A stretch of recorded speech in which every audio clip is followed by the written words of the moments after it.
Hi, my name is Kathy Kogan, and I'm the clinical coordinator of the cardiovascular lab of HCAF Florida, Palms West Hospital. And I'm Teresa Esposito. I'm also a nurse at the cardiac cath lab at Palms West Hospital, HCA, Florida. In the cath lab, we see patients during emergencies where they're having heart attacks, and we treat them accordingly to what they present with their chest pain. So we get a variety of patients in the cath lab. A lot of our patients are coming from the emergency room. Some of them are having heart attacks. They've come to the emergency room either through a fire rescue ambulance or they are driven in with chest pain, shortness of breath, various symptoms. The cath lab is called and we bring the patient to the cath lab, and basically we're looking at the blood flow of the arteries of their heart, looking for any blockages that could be causing these symptoms that they're having. And time is of the essence. We want to open up these arteries as fast as possible to restore the blood flow so that we can relieve their symptoms and also minimize any damage that can be caused by this heart attack to their heart. We work with interventional cardiologists, we work with nurses, and also cardiovascular techs to achieve this goal. So I originally started in Connecticut as a paramedic, which I worked in emergency medicine for many years. Decided I wanted to be more involved in more long-term patient care, so I went to nursing school, which was a second career. During nursing school, I decided I wanted something a little bit more stable and more out of emergency medicine, so I got involved in clinical research, did that for a bit. Missed the emergency aspect, went to the cardiac cath lab, where there I was able to see emergencies and follow up with my patients on the long-term aspect also. Then I came down to Florida and I joined their team down here at Palms West Hospital, where I'm now part of their team as a cardiac cath lab nurse. I got into nursing kind of later in life. I grew up in a family of nurses. My mother was a nurse, my aunt was a nurse, my grandmother was in public health. And my mother always kind of drilled into my head that you should always be a nurse, you'll always make a living. You know, it's a solid career. You can always leave it and come back. But I kind of resisted it for quite a while until I had my own children and saw nurses at work and thought that, you know, maybe this would be a good stable career. So I got into nursing probably in my late 20s. I started off on a surgical orthopedic floor and then at another hospital.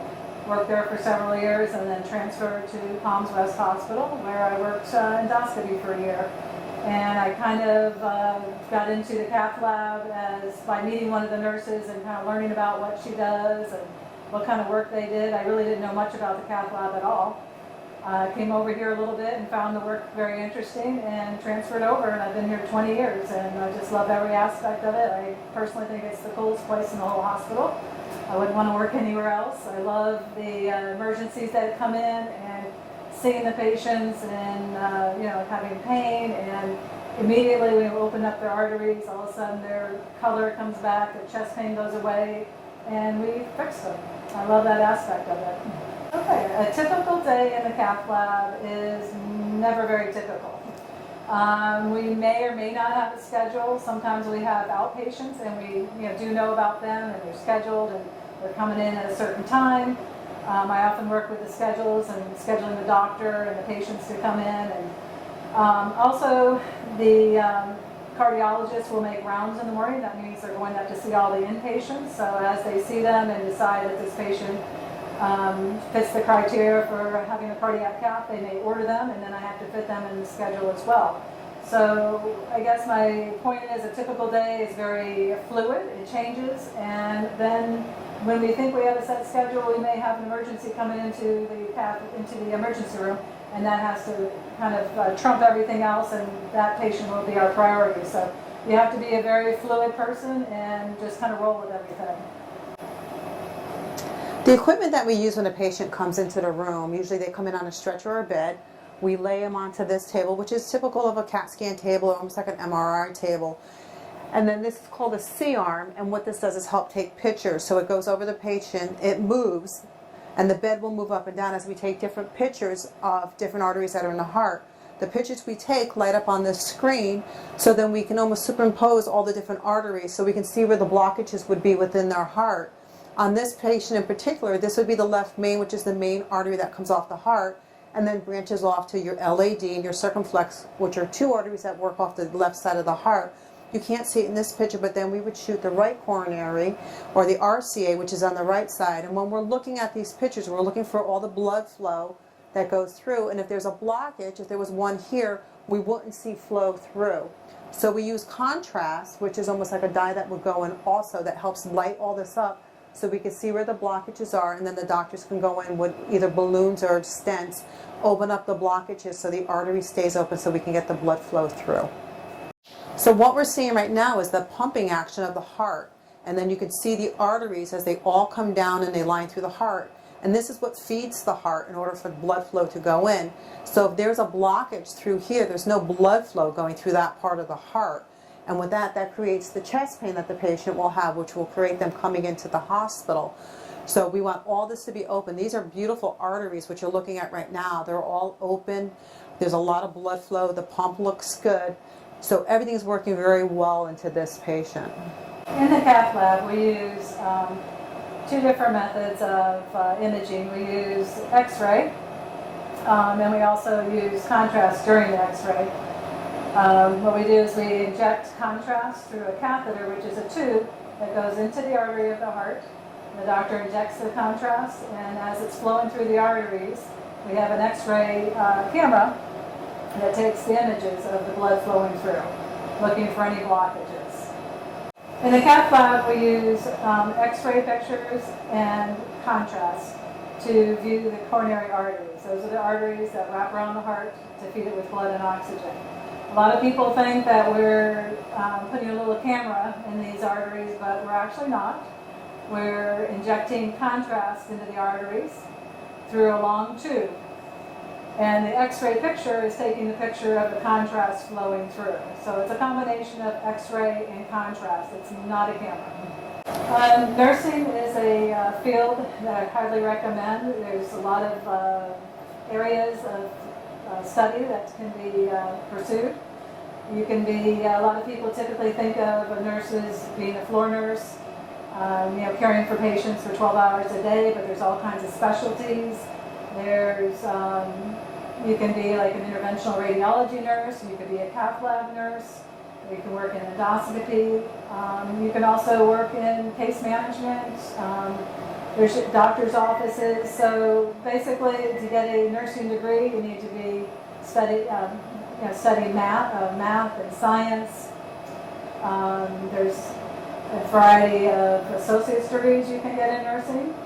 A bachelor's is a little more desirable because then you have management opportunities. All right, to get into nursing, after a high school graduation, you would go into, there's different degrees. You can be an associate's degree.